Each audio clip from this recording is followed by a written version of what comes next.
बहुजन समाज के जो लोग हैं, चंद्रशेखर आजाद और मायावती के जो समर्थक हैं, अच्छा हाँ, उनको क्या हो गया है? वो एक दूसरे के बारे में क्यों टिप्पणी कर रहे हैं, टीका टिप्पणी कर रहे हैं? अच्छा, मतलब झगड़ क्यों रहे हैं? हाँ, क्यों झगड़ रहे हैं? देखो, मैं सच सच बताऊं कि जो बहुजन समाज के जो लोग हैं वो पागल हो चुके हैं। अच्छा, इनको आना जाना कुछ है नहीं, बस टीका टिप्पणी करनी है। बहन जी के जो समर्थक हैं वो चंद्रशेखर आजाद को गरिया रहा है, दिन रात गरिया रहा है, सोशल मीडिया पर गाली दे रहा है। अच्छा, उनको ये लग रही है कि साहब मायावती जो हार रही है ना, वो चंद्रशेखर आजाद की वजह से हार रही है। अच्छा, चंद्रशेखर आजाद के समर्थक जो है वो भाई इतने, मतलब वो ये सोच ही नहीं रहे हैं कि हम बहन जी को क्या बोल रहे हैं, बहन जी की पार्टी को क्या बोल रहे हैं। वो बहन जी को गरिया दे रहे हैं।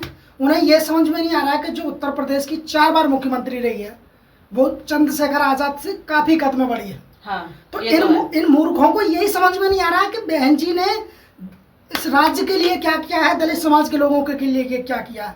लेकिन मैंने मूर्ख क्यों कहा?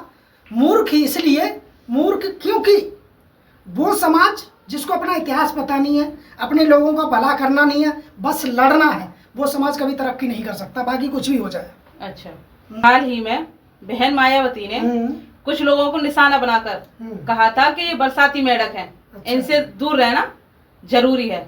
देखो, मुझे तो नहीं समझ में आया कि बहन कुमारी मायावती ने किस किस को कहा है। अच्छा, लेकिन जो कुछ भीम आर्मी के जो लोग हैं, हाँ, चंद्रशेखर आजाद के जो समर्थक हैं, उनको ये लगा कि इन्होंने टारगेट कहीं ना कहीं चंद्रशेखर आजाद को किया है।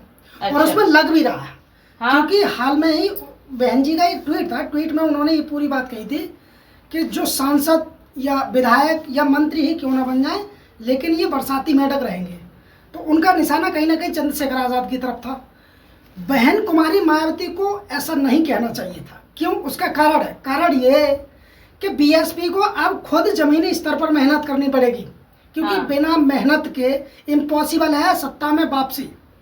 चंद्रशेखर आजाद एक ऊर्जावान नेता हैं और बहन कुमारी मायावती एक ऐसी नेता हैं जिन्होंने उत्तर प्रदेश पर 4 बार राज किया है। ये तो है। इन्होंने जब 4 बार राज किया है तो इनको अच्छी भली भांति मालूम है इनको कि किस तरीके से सत्ता वापस की जा सकती है।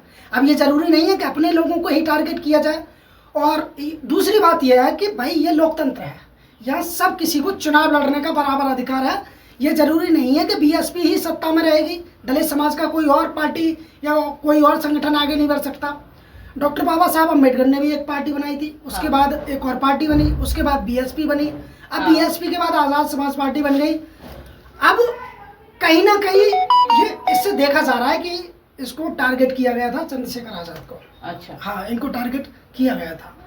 अब इसमें कितनी सच्चाई है, बहन जी ने किसको टारगेट किया था, वो बहन जी का दिमाग जाने, बहन जी जाने।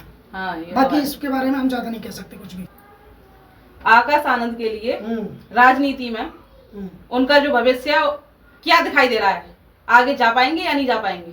देखो, राजनीति एक ऐसी चीज है जो समय और बलिदान दोनों चीज मांगती है। हाँ, यदि आकाश आनंद जमीनी स्तर पर मेहनत करेंगे जैसे आज चंद्रशेखर आजाद कर रहे हैं। चंद्रशेखर आजाद ने 2012 के बाद अपना ऐसा वजूद बना लिया है। क्या चंद्रशेखर आजाद उत्तर प्रदेश से लेकर मध्य प्रदेश कहीं भी, मतलब किसी भी राज्य में ले लो, हाँ, अगर खड़े हो जाए और भीड़ को बुला लें तो वहाँ उनकी पहचान है, उनकी पहचान है, मतलब लोग उन्हें जानते हैं। आकाश आनंद यदि जमीनी स्तर पर मेहनत करेंगे तो डेफिनेटली उनका करियर है। अच्छा, हाँ, ये बात पक्की है कि भाई मेहनत करोगे। राजनीति वक्त और कुर्बानी दोनों मांगती है। कुर्बानी दोगे, कुर्बानी आप जानते हैं किस प्रकार की होती है। वो आपको समय भी देना होगा, समाज के लिए लड़ना भी होगा, केवल घरों में बैठने से कुछ होता नहीं है। हाँ, ये तो है, और मेहनत तो करनी पड़ेगी, मेहनत करनी पड़ेगी। आकाश आनंद अगर लगे रहेंगे तो हो सकता है आगे, क्योंकि अभी पिछला एक वो था कैंपेन जिसमें आकाश आनंद ने एक तीखी टिप्पणी कर दी थी। हाँ, उसके बाद आकाश आनंद को ही निकाल दिया था पार्टी से, ये कह के कि यह और नहीं है अभी। अच्छा, उसके बाद उन्हें वापस ले लिया, कह दिया गया कि ये मैच्योर है। तो इसमें तीखा विरोध करना पड़ेगा। जो सत्ता में पार्टी है, यानी इस समय बीजेपी सरकार है, हाँ, उसका खुलकर विरोध करना पड़ेगा, उनकी नीतियों का विरोध करना पड़ेगा जो गलत है। हाँ।